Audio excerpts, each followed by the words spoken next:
السلام علیکم ورحمۃ اللہ وبرکاتہ۔ الحمدللہ رب العالمین، واشہد ان لا الہ الا اللہ وحدہ لا شریک لہ، واشہد ان محمدا عبدہ ورسولہ، صلوات اللہ وسلامہ علیہ وعلی آلہ وعلی اصحابہ ومن اہتدی بہدیہ واستنى بسنتہ الی یوم الدین، وبعد۔ معزز ناظرین و حاضرین، گزشتہ درس میں بڑے گناہوں کی پہچان کے تعلق سے ایک اصول میں نے بیان کیا تھا، ایک پہچان، اور وہ پہچان یہ تھی کہ جس گناہ کے بارے میں ہمارے نبی صلی اللہ علیہ وسلم نے یہ فرمایا ہو کہ لیس منا، یعنی اس گناہ کے کرنے والے کے بارے میں یہ کہا ہو کہ وہ ہم میں سے نہیں ہے، اور اس کا مطلب یہ ہے کہ ہمارے طریقے پر نہیں ہے، اسلام کی اصولوں پر نہیں ہے، یا ہمارے منہج پر نہیں ہے۔ اس کا مطلب یہ ہرگز نہیں ہے کہ وہ دائرۂ اسلام سے نکل جاتا ہے۔ اس کے تعلق سے چند گناہوں کا تذکرہ کیا گیا تھا، جیسے کسی کو دھوکہ دینا، یا اس طریقے سے مسلمانوں کے خلاف ہتھیار اٹھانا، یا اس طریقے سے نوحہ کرنا، یا اپنے گریبان کو چاک کرنا، یا اپنے رخسار کو پیٹنا، یا جاہلیت کی پکارنا، اس طریقے سے چھوٹوں پر رحم نہ کرنا، بڑوں کا ادب نہ کرنا۔ یہ سب ایسے گناہ ہیں جن کے کرنے والے کے بارے میں اللہ کے رسول فرماتے ہیں کہ لیس منا، وہ ہم میں سے نہیں ہے۔ آج کے درس میں بھی ایک ایسے گناہ کے بارے میں ذکر ہوگا جس کے بارے میں ہمارے میں نے فرمایا ہے کہ لیس منا، اور وہ حدیث ہے بزار کی۔ اگرچہ اس حدیث کے صحت اور ضعف کے بارے میں علماء کے یہاں اختلاف ہے، لیکن اس کا معنی بلا شبہ صحیح ہے، اور حدیث یہ کہ لیس منا من تطیر او تطیر لہ، وہ ہم میں سے نہیں ہے جس نے بدشگونی کی یا جس کے لیے بدشگونی کی جائے، او تکہن او تکہن لہ، یا جس نے کہانت کیا یا جس کے لیے کہانت کی جائے، او سحر او سحر لہ،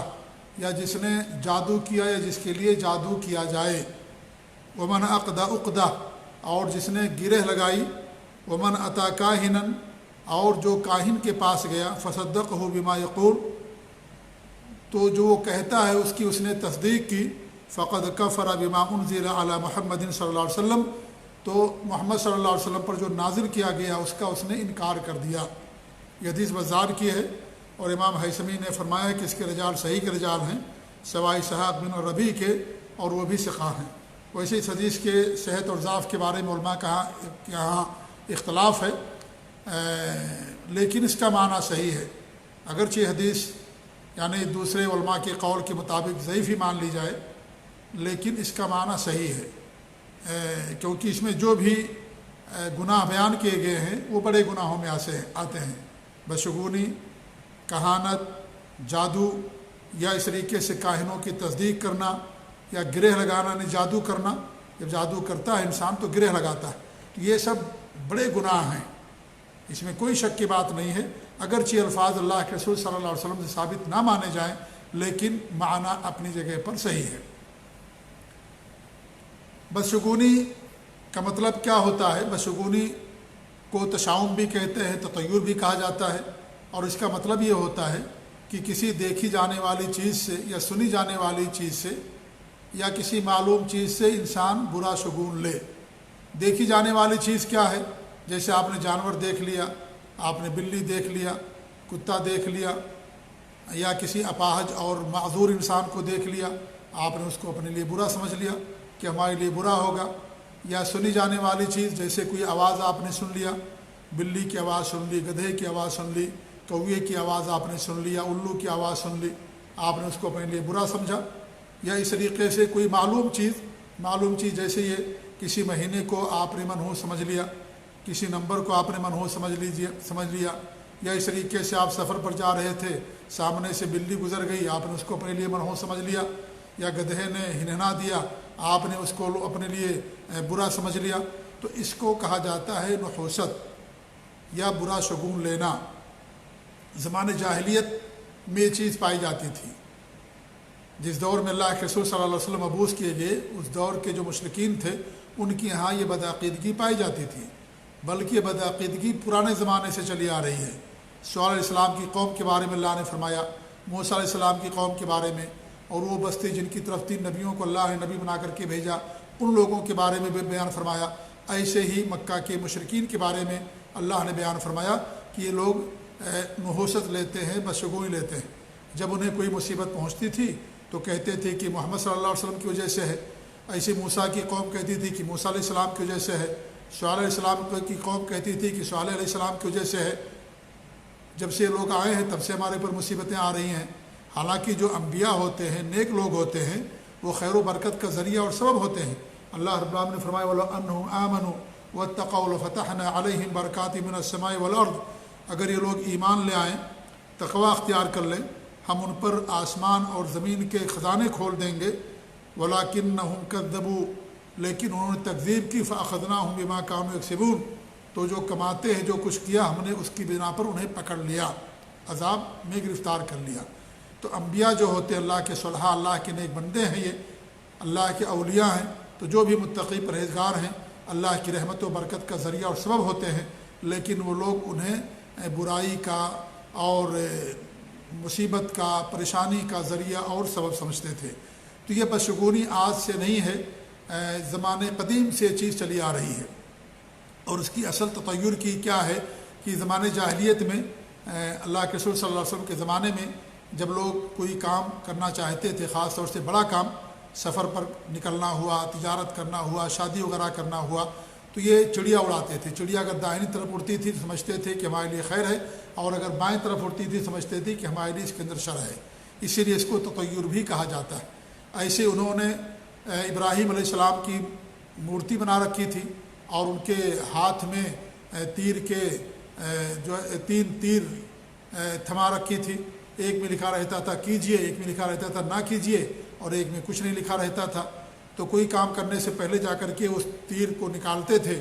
جس میں یہ لکھا ہوتا تھا کہ کیجئے، تو لوگ اپنے کام پر چلے جاتے تھے۔ افعل اگر لکھا ہے، اگر یہ لکھا رہتا تھا لا تفعل، تم یہ کام نہ کرو، تو لوگ کیا کرتے تھے، واپس چلے آتے تھے اور اس کام کے لیے نہیں جاتے تھے۔ اور اگر وہ تیر نکلتا جس میں کچھ نہیں لکھا ہوتا تھا تو پھر دوبارہ تیر نکالتے تھے۔ تو یہ جو بدشگونی ہے زمانے جاہلیت سے چلی آ رہی ہے، اور افسوس کی بات یہ ہے کہ آج مسلمانوں کے اندر بھی یہ چیز پائی جاتی ہے۔ بہت سارے ایسے مسلمان ہیں جو اس عقیدے کے اندر ملوث ہیں، اور ان کے ہاں یہ برائی پائی جاتی ہے۔ اگر وہ سفر پر نکل رہے ہوتے ہیں، سامنے سے بلی گزر گئی، اس کو اپنے لیے منحوس سمجھتے ہیں، برا سمجھتے ہیں، یا اس طریقے سے آواز سن لی کتے کی یا کسی کی، وہ کہتے ہیں کہ ہمارے لیے برا ہوگا۔ یا دکان کھول رہے ہوتے ہیں، دکان پر گراہک آنے سے پہلے اگر کوئی معذور انسان آ گیا، اپاہج آ گیا، مانگنے والا آ گیا، اس کو اپنے لیے برا سمجھ لیا کہ ابھی تو ہماری کچھ بکری ہوئی نہیں، کوئی سامان بکا نہیں، کوئی کسٹمر آیا نہیں، فلاں آدمی آ گیا، معذور اور اپاہج آدمی آ گیا، اس کو انسان اپنے لیے برا سمجھ لیتا ہے۔ حالانکہ اگر آپ کسی پر صدقہ کریں گے، خیرات کریں گے کمزوروں پر، تو یہ الحمدللہ خیر سے آپ کے دن کی شروعات ہوگی، دکان کی شروعات، یہ بھلائی اور بہتری ہے، لیکن لوگ اسے اپنے لیے برا سمجھ لیتے ہیں۔ تو یہ جو بدعقیدگی ہے، افسوس کی بات ہے کہ آج مسلمانوں کے اندر بھی پائی جاتی ہے، حالانکہ یہ بہت برا عقیدہ ہے، اور اللہ کے رسول صلی اللہ علیہ وسلم نے اس کو شرک قرار دیا۔ ایک حدیث میں آپ فرماتے ہیں الطیرۃ شرک، تیرا کیا ہے، بدشگونی لینا شرک ہے۔ یہ اس طریقے سے ایک حدیث میں آپ فرمایا لا عدوى ولا طیرۃ ولا حامۃ ولا سفر، بیماریوں کے اندر چھوت چھات نہیں ہے، ولا لا عدوى ولا حامہ، اور نہ اسلام کے اندر حامہ ہے۔ حامہ نے الو، کہ الو کی آواز سن کر کے لوگ اسے برا سمجھتے تھے۔ ولا حامہ لا عدوى ولا طیرۃ، طیرہ بدشگونی نہیں ہے، کوئی بدشگونی اسلام کے اندر نہیں ہے۔ ولا حامہ، اور نہ اسلام کے اندر کوئی الو ہے، یعنی الو کی آواز سن کر کے اس کو برا سمجھنا، اس عقیدے کا اسلام سے کوئی تعلق نہیں ہے۔ ولا سفر، اور نہ ہی ماہ سفر منحوس ہے، لوگ سفر کے مہینے کو منحوس سمجھتے تھے، ہر مہینے کے آخری بدھ کو لوگ منحوس سمجھتے تھے۔ تو آج بھی کچھ لوگ ہیں ہمارے معاشرے کے اندر جو کچھ مہینوں کو منحوس سمجھتے ہیں۔ ہمارے ہاں دیکھیں جب کیلنڈر نکلتا ہے تو سفر کا جب مہینہ آتا ہے اس کو سفر الخیر لکھ دیتے ہیں یا سفر المظفر لکھ دیتے ہیں۔ یہ بھی وہی بدشگونی کی کے اوپر دلالت کرنے والی ایک چیز ہے، یعنی خیر کا سفر، یعنی ایسا وہ سفر جس میں ہمارے لیے خیر ہو۔ تو ہر مہینے کے اندر اللہ نے خیر رکھا ہے، کسی مہینے کے اندر اللہ رب العالمین نے شر نہیں رکھا ہے۔ انسان نیک عمل کرے گا تو مہینہ اس کے لیے خیر ہوگا، اگر برا عمل کرے گا تو اس کے لیے برا ہو جائے گا۔ تو انسان کے اعمال برے ہوتے ہیں، دن اور مہینہ اور گھڑیاں یہ سب برے نہیں ہوتے جی۔ تو اس لیے اس کو منحوس سمجھنا یہ غلط ہے اور یہ اسی بد عقیدگی کی نمائندگی کرنے والی عبارت ہوتی ہے، سفر الخیر لکھ دینا، سفر المظفر لکھ دینا، حالانکہ انسان نہیں سمجھتا ہے، حالانکہ حقیقت یہی ہے کہ چونکہ یہ منحوس مہینہ ہے لوگوں کے عقیدے کے مطابق، لہذا سفر الخیر لکھ کر کے انسان یہ کہتا ہے یا یہ چاہتا ہے کہ مہینہ ہمارے لیے شر نہ ہو، ہمارے لیے خیر کا مہینہ ہو جائے، ہمارے لیے مہینہ برا نہ ہو۔ ارے بھائی آپ نیک عمل کریں گے تب مہینہ آپ کے لیے اچھا ہوگا، اگر برا کریں گے تو برا ہو جائے گا۔ رمضان کا مہینہ سارے مہینوں کا سردار ہے، اگر آپ رمضان کے مہینے برا عمل کریں گے تو آپ کے لیے برا ہو جائے گا، آپ روزہ نہ رکھیں، آپ نماز نہ پڑھیں یا اس طریقے سے اور جو نیک اعمال مسنون ہیں اس مہینے کے اندر نہ کریں تو اس میں آپ کی برائی ہے۔ مہینہ تو خیر و برکت کا مہینہ ہے اور جو لوگ خیر و برکت چاہتے ہیں الحمدللہ فائدہ اٹھاتے ہیں نیکیاں کر کے، لیکن آپ اس مہینے کی خیر و برکت کو آپ نے ضائع و برباد کر دیا اور اس کا آپ نے فائدہ نہیں اٹھایا۔ روزہ نہیں رکھتے کتنے لوگ ہیں، شراب پیتے ہیں، دن دہاڑے کھانا کھاتے ہیں، سگریٹ پیتے ہیں، تو آپ یہ کہہ دیں کہ مہینہ برا ہو گیا؟ نہیں، مہینہ تو خیر و برکت کا ہے، اس لیے کوئی مہینہ کوئی دن منحوس نہیں ہے۔ یہ چیز ہمارے یہاں ایک چیز اور بھی رائج ہے کہ ہم لوگ کسی کو دیکھتے اس کو منحوس کہہ دیتے ہیں، اگرچہ انسان مذاق نہیں کہتا ہو لیکن پھر بھی صحیح نہیں ہے یہ، انسان کو اپنی زبان کی اصلاح کرنی چاہیے کہ آپ کسی کو منحوس کہہ دیں، ارے منحوس آپ کسی کو آتے ہوئے دیکھیں منحوس آدمی ہے، اس طریقے سے کہہ دینا بالکل صحیح نہیں ہے، یہ غلط ہے یہ، اس لیے اس بد عقیدگی سے انسان کو بچنے کی ضرورت ہے۔ تو اللہ کے رسول صلی اللہ علیہ وسلم فرماتے ہیں لیس منا من تطیر او تطیر له، جس نے بدشگونی کی یا جس کے لیے بدشگونی کی جائے، یعنی ایک انسان خود بدشگونی کرتا ہے کسی چیز کو اپنے لیے برا سمجھ لیا، اور ایک ایسا انسان جو کسی کے پاس جاتا ہے اور اس سے پوچھتا ہے کہ کیا یہ سب میرے لیے برا شگون ہے یا اچھا شگون ہے، یہ سب جا کر کے پوچھتا ہے اور وہ آدمی اس کو بتاتا ہے، تو اس کے لیے بھی کرنے والا بھی اور پوچھنے والا دونوں گویا کہ گناہ بڑے گناہ کا ارتکاب کرتے ہیں، اور اس کا اسلام سے کوئی تعلق نہیں ہے۔ اور یہ جو بدشگونی وغیرہ ہے یہ تقدیر کے بھی خلاف ہے، اللہ پر ایمان کے خلاف ہے، اللہ پر توکل کے خلاف ہے، ان تمام چیزوں کے خلاف ہے۔ اللہ ہی نفع نقصان کا مالک ہے، اگر ہم ان چیزوں کو نفع نقصان کا مالک سمجھتے ہیں تو بڑا شرک ہے یہ، اور اگر ہمیں انہیں برا مصیبت کا پریشانی کا ذریعہ سمجھتے ہیں اور یہ کہتے ہیں کہ اللہ ہی نفع نقصان کا مالک ہے، تو بھی یہ چھوٹا شرک بن جاتا ہے، کیونکہ اللہ نے بلی کو، کتے کو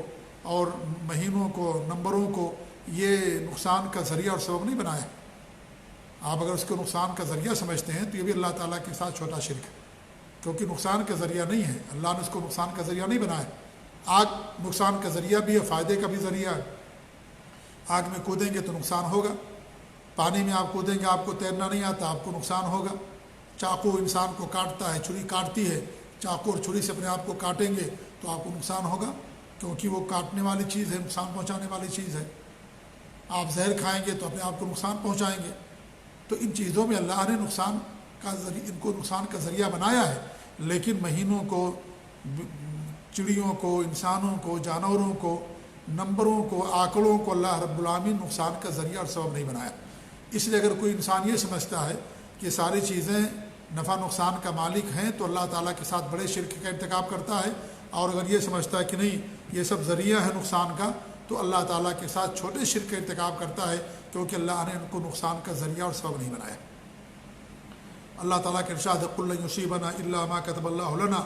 آپ کہہ دیجئے کہ ہرگز مجھے وہ چیز نہیں پہنچے گی جو اللہ نے نہیں لکھا ہے، یعنی جو اللہ نے لکھا اتنا ہی مجھ کو پہنچے گا۔ ہوا مولانا، اللہ ہی ہمارا مالک ہے، اور واللہ فلیتوکل المؤمنون، اور اللہ ہی پر مومن توکل کرتے ہیں، لہذا اللہ پر توکل کے بھی خلاف ہے، تقدیر کے خلاف ہے۔ اللہ نے انسان کی تقدیر لکھی ہے لوح محفوظ میں، لہذا اس پر توکل کرنا، بھروسہ کرنا، یہ سب شرکیہ عمل کے اندر آتا ہے۔ تو یہ بھی بڑا گناہ ہے، بدشگونی کرنا یا کسی کے لیے بدشگونی کی جائے، یا کہانت کرنا یا کسی کے لیے کہانت کی جائے۔ کہانت کہتے ہیں علم غیب کا دعویٰ کرنا، مستقبل کی باتیں بتانا، مستقبل کی باتیں بتانا، غیب کا دعویٰ کرنا، یہ کہانت ہے۔ تو خود انسان کہانت کرے یا کوئی آدمی کسی کے پاس جائے جو کہانت کرتا ہے اور اسے پوچھے کہ ہماری قسمت میں کیا لکھا ہے، ہماری تقدیر میں کیا لکھا ہے۔ جیسے کہ آج بہت سارے لوگ، مسلمانوں کی بھی بات کرتا ہوں، کہ وہ جاتے ہیں کسی سادھو کے پاس، کسی جوتشی کے پاس، کاہن کے پاس، اور اس کے سامنے اپنی ہتھیلی پھیلاتے ہیں، کہتے ہیں میری قسمت بتاؤ۔ وہ قسمت بتاتا ہے۔ یا اس طریقے سے اس کے پاس ایک چڑیا ہوتی ہے، طوطا وغیرہ، اور اس کے پاس کچھ جنتریاں لکھی رہتی ہیں، اور آدمی کہتا ہے میری قسمت میں کیا لکھا ہے۔ طوطے کو نکالتا ہے، سدھایا ہوا طوطا، وہ جا کر کے جنتریوں میں سے کوئی جنتری ڈھونڈ کر لاتا ہے اور جوتشی کے سامنے رکھ دیتا ہے۔ اب اس کو پڑھ کر کے سناتا، کہتا ہے تمہارے اندر یہ سب لکھا ہوا ہے۔ تو یہ سب غیب کا دعویٰ، کہانت، یہ سب حرام ہے شریعت کے اندر۔ کاہن جو علم غیب کا دعویٰ کرے وہ کافر ہوتا ہے، کیونکہ اللہ تعالیٰ کی خصوصیات میں سے علم غیب، اللہ رب العالمین نے علم کسی کو نہیں دیا، لہذا علم غیب کا دعویٰ کرنا کفر ہے، بڑا کفر ہے یہ۔ تو وہ ہم میں سے نہیں جس کے بارے میں جو کہانت کرے، جس کے لیے کہانت کیا جائے، او سحر اللہ، یا او سحرا، یا جو خود جادو کرے جس کے لیے جادو کیا جائے۔ تو جادو کرنا بھی سیکھنا کفر ہے، یہ جادو سیکھنا کفر ہے، یہ جادو سکھانا کفر ہے۔ تو جس کے لیے جادو کیا جائے، کوئی آدمی جائے کسی کے پاس اور اس کو جادو کر کے دے، اسے کسی کو نقصان پہنچانا ہے، پڑوسی کو یا کسی رشتہ دار کو یا کسی شخص کو نقصان پہنچانا ہے، تو کسی جادوگر کے پاس جاتا ہے اور کہتا ہے کہ بھئی ایسی ایسی بات ہے اور ہمیں جادو کر کے دے دیجئے، تو وہ بھی اس کے اندر داخل، اگرچہ وہ خود نہیں کرتا ہے لیکن وہ کروانے کے لیے گیا ہوا ہے، سبب بن رہا ہے، اس لیے وہ بھی بڑے گناہ کا ارتکاب کرتا ہے۔ اور جو گرہ لگائے، یعنی جادو کرے، جو جادوگر ہوتا ہے وہ گرہ لگاتا ہے، اس کے اندر پھونکتا ہے، اسی سے جادو ہوتا ہے۔ دھاگا ہوتا ہے یا کوئی چیز ہوتی ہے، اس پر گرہ لگاتے ہیں اور اس پر پھونک مارتے ہیں، تو یہ بھی شریعت کے اندر سخت جرم ہے۔ ایسی کاہن کے پاس جانا، جادوگر کے پاس جانا، تو یہ سب کیا ہے، بڑے گناہوں میں سے ہے۔ جی ہاں، تو آج کے درس میں ہم نے یہ دیکھا اور سنا کہ بدشگونی کرنا یہ بھی ایسا گناہ ہے جس کے بارے میں ہمارے بھی فرمایا کہ لیس منا، وہ ہم میں سے نہیں ہے۔ یا ایسی کہانت کرنا، یا جس کے لیے کہانت کی جائے، یا جو جادو کرے یا جس کے لیے جادو کیا جائے، ایسے سارے لوگوں کے بارے میں یہ کہا گیا ہے کہ وہ ہم میں سے نہیں ہے۔ تو یہ بھی ایک بڑا گناہ ہے، بدشگونی وغیرہ، اور اس طریقے سے بدفعلی لینا، برا شگون لینا۔ اسلام کے اندر برا شگون لینا حرام ہے، البتہ انسان اچھی فعل لے سکتا ہے، اچھی فعل، اللہ سے اچھی امید کرنا، اچھی بات کرنا، اللہ سے اچھی امید رکھنا۔ آپ اللہ تعالیٰ کے ساتھ اچھی امید رکھیں گے تو آپ کے ساتھ بھلائی اور بہتری ہوگی۔ انسان کو ہمیشہ پازیٹیو ہونا چاہیے، نگیٹو نہیں ہونا چاہیے۔ انسان کو ہمیشہ خیر اور بھلائی سوچنا چاہیے۔ جو انسان خیر بھلائی سوچتا ہے، اللہ تعالیٰ اس کے ساتھ خیر و بھلائی کرتا ہے۔ جو انسان منفی ذہن کا، ہمیشہ منفی، اپنے بارے میں، اپنے بچوں کے بارے میں، بیوی کے بارے میں، اولاد کے بارے میں، رشتہ داروں کے بارے میں، دوستوں کے بارے میں ہمیشہ برا سوچتا ہے، تو لوگ اس کے ساتھ بھی ویسے ہی برا سوچنا شروع کر دیتے ہیں۔ اس لیے ہمیشہ انسان کو مثبت سوچ رکھنی چاہیے، اور ہمیشہ انسان کو بہتر سوچنا چاہیے، انسان کو برا نہیں سوچنا چاہیے۔ تو اللہ کے اچھی فعال، یہ پسندیدہ چیز تھی ہمارے نبی صلی اللہ علیہ وسلم کو، آپ اسے پسند کرتے تھے، کیونکہ اس کے اندر کیا ہے، خیر کی امید ہے، اور انسان ہمیشہ اللہ تعالیٰ سے خیر کی امید رکھتا ہے۔ تو اچھی فعال انسان رکھے، اچھی امید رکھے، خیر کی امید رکھے، یہ مطلوب ہم سے۔ البتہ برا سوچنا یہ کیا ہے، انسان کے لیے یہ بڑا گناہ ہے، اور زمانہ جاہلیت کے اعمال میں سے ہے، زمانہ جاہلیت کے اعمال میں سے ہے، اور جس پر ہمارے نبی صلی اللہ علیہ وسلم قدغن لگائیں، اور اسے آپ نے ختم کیا، اور تنبیہ کی، تلقین کی، اور اس طریقے سخت الفاظ میں آپ نے ان کے کرنے والوں کی مذمت فرمائی۔ لہذا ایسے گناہوں سے بچنا ہم سب کے لیے ضروری ہے۔ اللہ رب العالمین ہم سب کو عقید توحید پر قائم رکھے، شرک اور بدعت و خرافات سے محفوظ رکھے، آمین۔ وصلی اللہ علیہ محمد وعلی آلہ وصحبہ اجمعین۔ جزاکم اللہ خیر، والسلام علیکم ورحمۃ اللہ وبرکاتہ۔